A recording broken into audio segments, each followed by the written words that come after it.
Hi, everybody, and welcome to, oh, look at us smiling away. Welcome to our October podcast. I always pinch myself when I look at the quality of people that I have on offer through the laughter yoga community to go out and say, would you mind being a part of one of our podcasts? And I'm always delighted when I get a response saying, sure, I'd love to be involved. So this month's guest is Ben-Moshe. I don't know how long I've known Roz. I just know it's a long time. And I think it's so long, Roz, that if we went back to some early photos, I might have had hair at the time. That's how long ago it was. So, Roz, thank you and welcome. I always start with one question. Who were you before we met and before all of this laughter stuff happened? Could you take us back to Ros Ben-Moshe pre everything laughter? Yeah, that's a great question. I was in the corporate world, so I was a bit of a wannabe high flyer.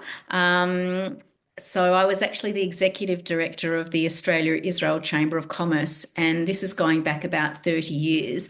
Wow. So it was quite fascinating at that time being a woman in the man's sort of corporate world.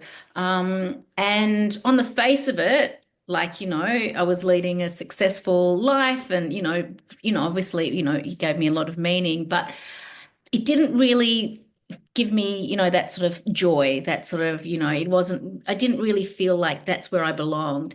And it actually took a bit of a health crisis for me to then stumble upon that I wanted life to be different. And that was where I first was introduced to laughter yoga about 20 years ago. So yeah, so it was interesting sort of going from that sort of more serious corporate world into, hey, this is interesting. Where how can this fit into my life?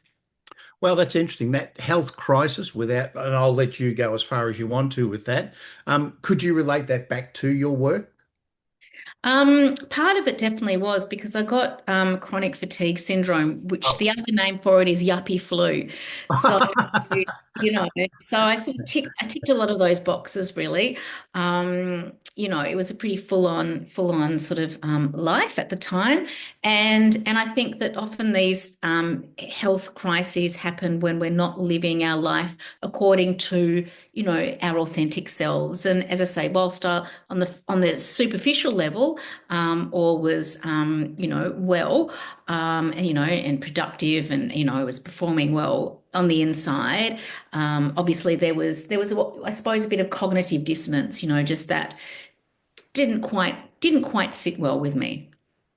Very good. So all of a sudden you decided that something's got to change, something's got to happen. Where and how did laughter spring into your life? So, because I developed food allergies with the chronic fatigue syndrome, I'd actually started to write food as medicine articles, and I wrote for Wellbeing magazine. I wrote largely sort of vegetarian, gluten, dairy-free recipes because that's sort of what the diet that I was on at the time. And I ended up accumulating so many recipes that I compiled a recipe book. And so we're talking about 2001. I sent off this recipe book to a couple of, bigger publishers, and they both said, looks great sort of thing. However, this is far too niche a market. There's just, we're just not going to be able to sell, books that are like, gluten free, dairy free. There's not enough.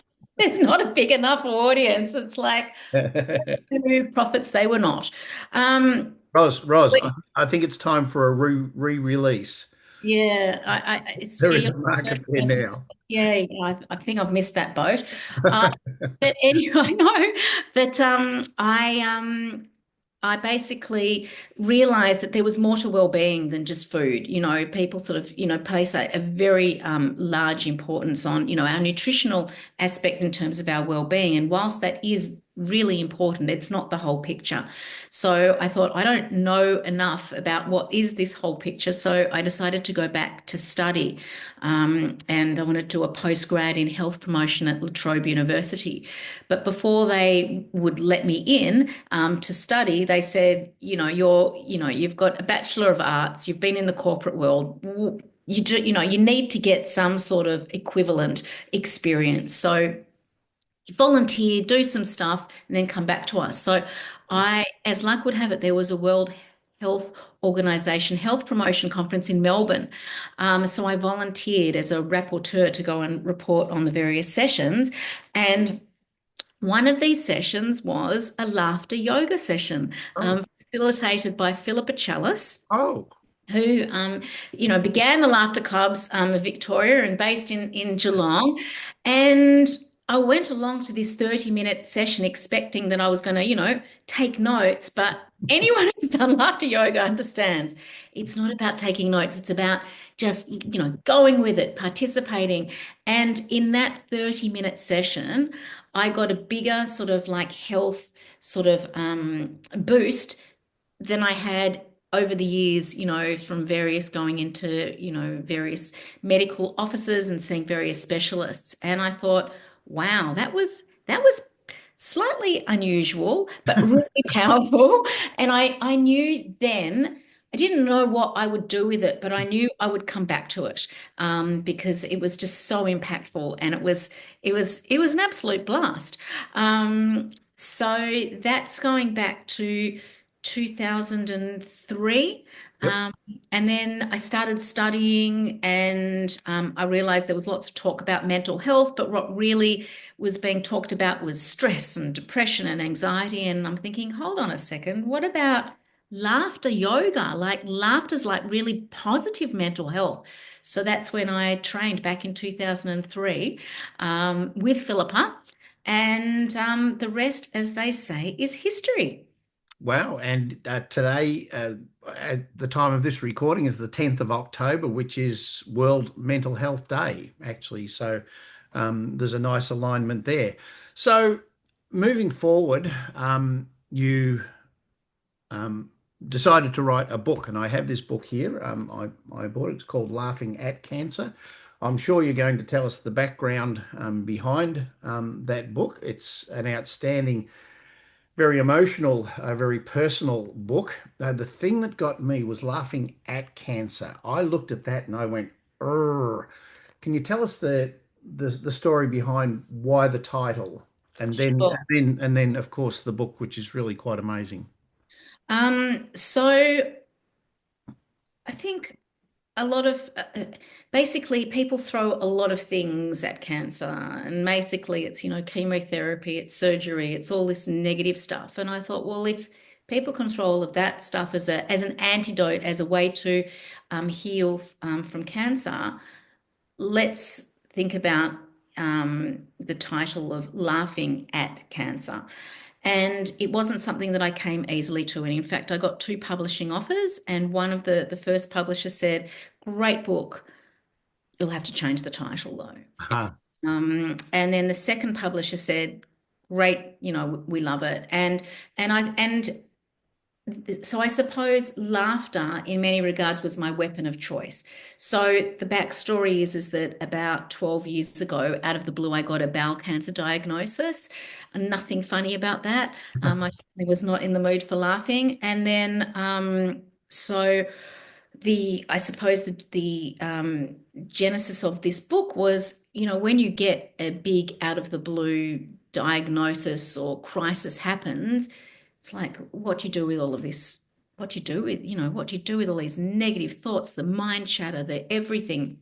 So for me, the natural thing was to basically start writing, to start journaling about how I was feeling about everything, why, why, this cancer might have happened, et cetera, et cetera.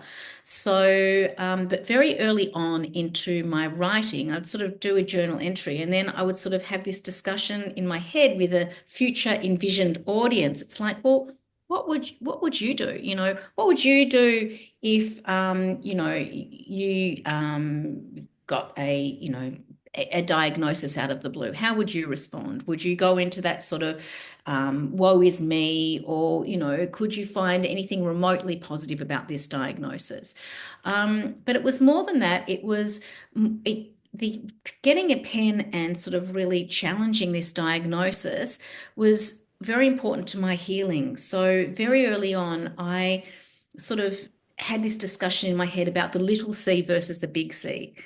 And I, fingers and toes crossed, hoped that this would be the little C, which enabled the rest of me to heal. So essentially, I was fortunate in that I was given options. Either it was to do nothing more than, after the colonoscopy, took away some of that malignant polyp, or removed the malignant polyp. But because there were some cancer cells that had spread outside of that polyp, I had two options, further options, which were to do a partial bowel resection or to do a full bowel resection. And despite all of the advances in modern medicine, in order to test the lymph nodes in a bowel cancer, you actually have to do a resection. You have to cut through the bowel in order to access those lymph. And initially, that was something that I absolutely did not want to do, because that also meant that I was going to have a temporary ileostomy, which was a bag that would sit on the outside of my stomach. And essentially, that's where my shit would go.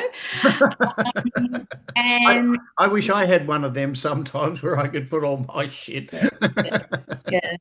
And the other thing was is that they were going to be removing, a good ruler's worth of bowels, so you never know how the functioning will be afterwards.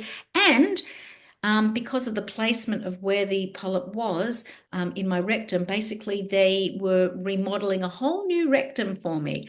So it wasn't a decision that I made sort of lightly, but I knew that in order for me to live my life fully without sort of, looking behind, sort of, thinking about what could happen, like every ache, it's like, oh my gosh, is this that? I knew that I needed to do that full bowel resection to give me that peace of mind that, all being well, all would be well. And I also had this sort of little voice in my head that somehow laughter was going to be part of this. And a few days before this, major bowel, resection and ileostomy, which was like a nearly 6 hour operation, I'd actually been booked in to facilitate a laughter yoga session for a corporate lingerie company. And I so didn't want to go, but like, I'm a professional, right? I couldn't say no. But it was the first time I'd probably been already facilitating laughter yoga for 6, 7 years. It was probably the first time that I actually, after I facilitated the session, realized I needed this more than the people that I actually was facilitating. And it meant that I went into this huge operation just a little bit lighter, and a little bit more positive, and just feeling that sort of optimism that all will be well. So then I had this fantastic idea, Merv, that I would basically, after this operation, I would laugh every day. Oh. Well, anyone who's had any form of abdominal surgery, whether that's for good reasons and a little baby pops out, or they're not so great reasons, and a tumor is cut out, you physically cannot laugh for several weeks. Indeed. So you can barely breathe. So it was sort of back to the drawing board for me. And this is when I suppose the genesis of my next book sort of started in my head, this idea of how can we get the feeling of laughter, that physiological and emotional effect, without laughing? Could it be done? Mm. And I realized that through conscious and intentional gratitude, like recalling, like spending 20 minutes just going through all of the things that I was grateful for about having this operation, the people, the support in my life, the amazing care that I'd had. It actually managed to transform a lot of that darkness, that negativity, into what really felt like an inner smile, this inner laughter, this inner smile, this inner joy. So much so that after this process, I felt like I was beaming from the inside out. And and I experimented with this on day 8 after surgery, after I'd had a particularly rough night.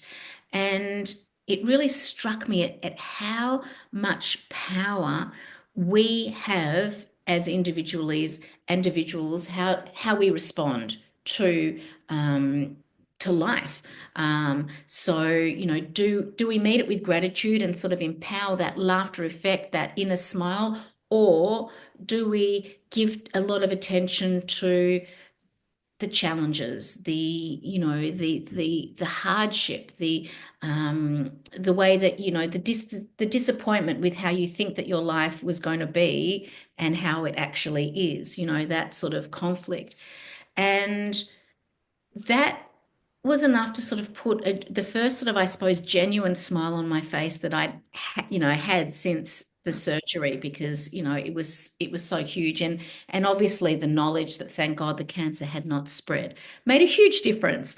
But it still was an enormous year of healing. I had to have another operation within 4 months to reverse that ileostomy, to get the bowel functioning again. Never in the same way that it was, because, there was, as I say, 30 centimeters of the bowel wasn't there, and I had a man-made rectum. So,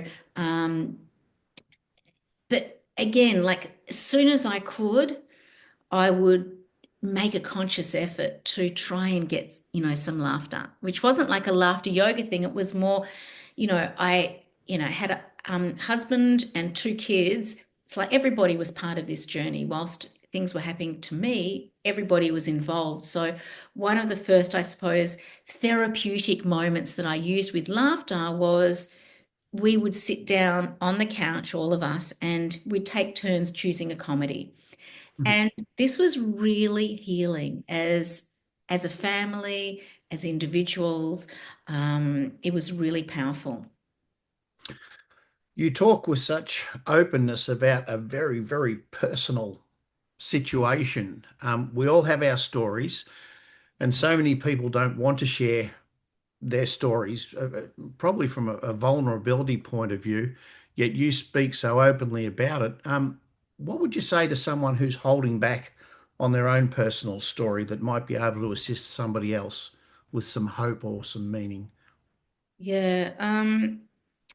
I think you have to feel comfortable with it. You can't force anyone to share if they're not ready. Mm. For me, it was this definite feeling that my experience, I was, that I could get through it, and it was for the greater good. And that because I'd, had also a background in health promotion and public health, it was really important for me to actually talk to people about the importance of, screening, for bowel cancers, Yep. and to get my message across about empowering health and wellness and positivity even when the chips are down.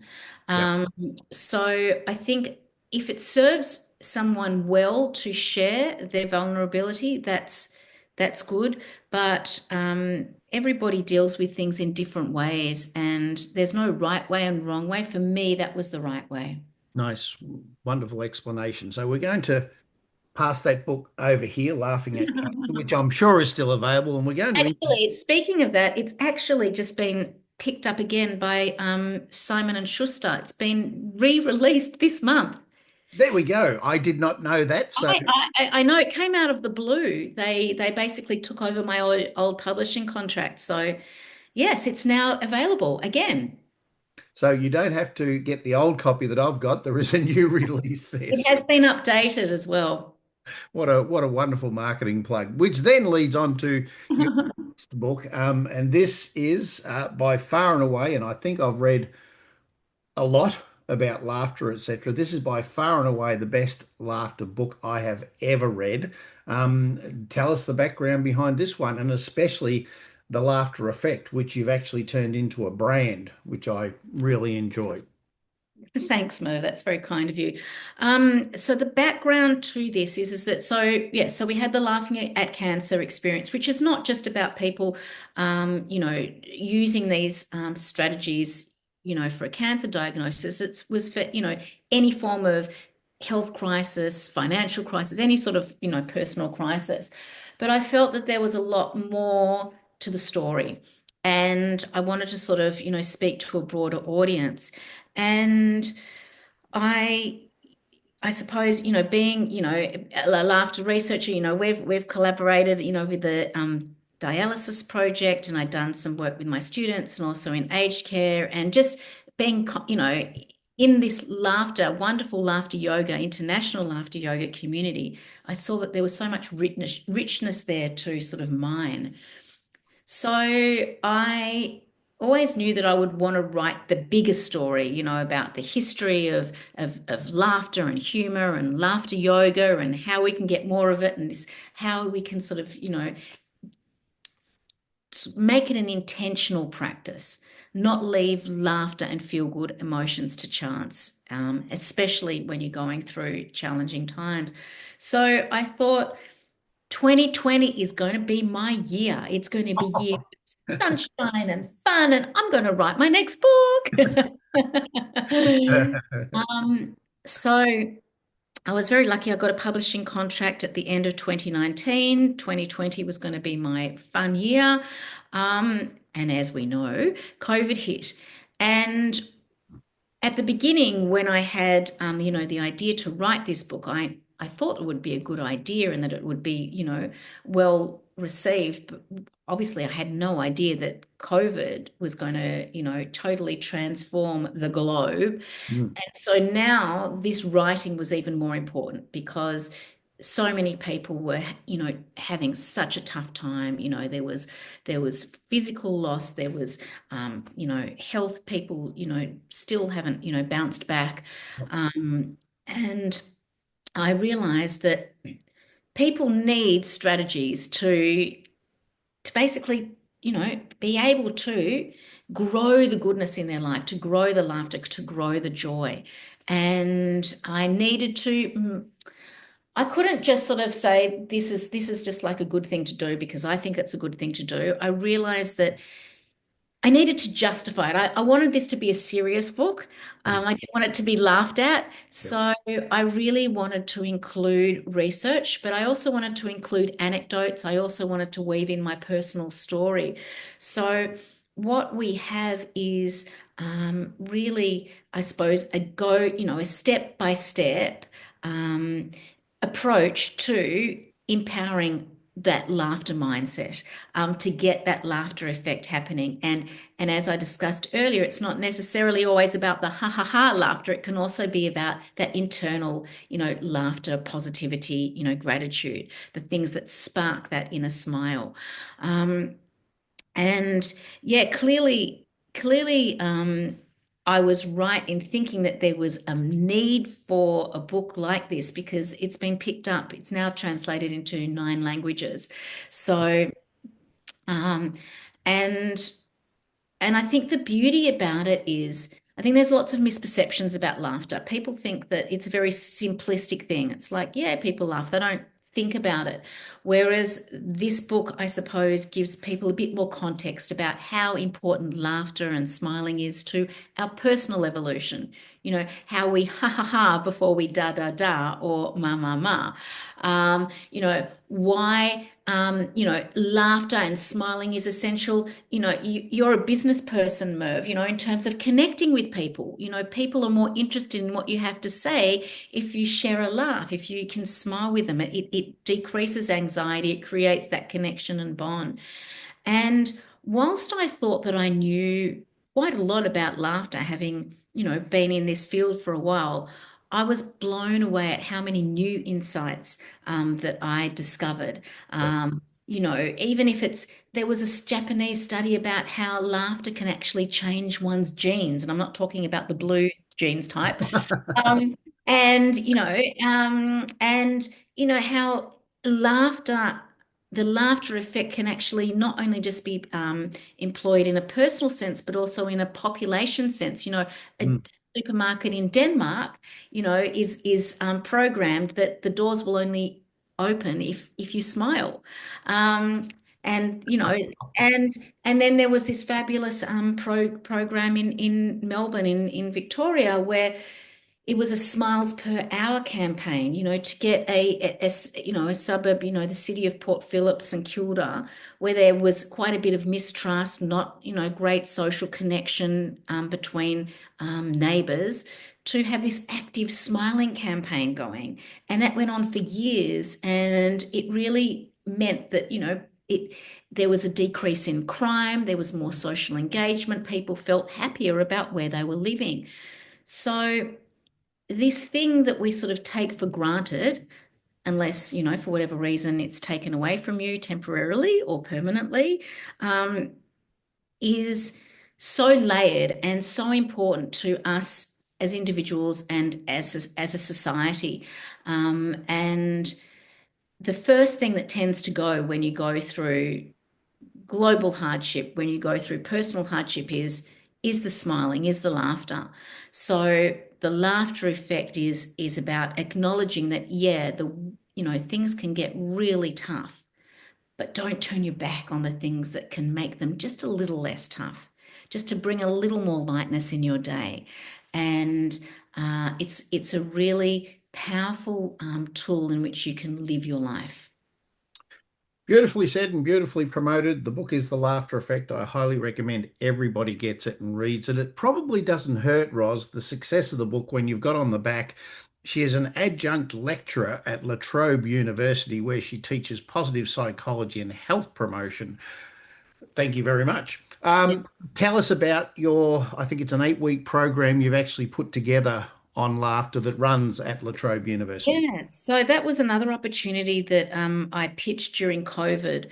And universities are notorious bureaucracies. It's really tricky getting anything started. So I sort of had imagined that possibly, it might be an offering to undergraduates. But when I sort of spoke to the dean of the School of Public Health and Psychology, his advice was to actually start with a professional base because you could actually get something happening a lot quicker. Mhm.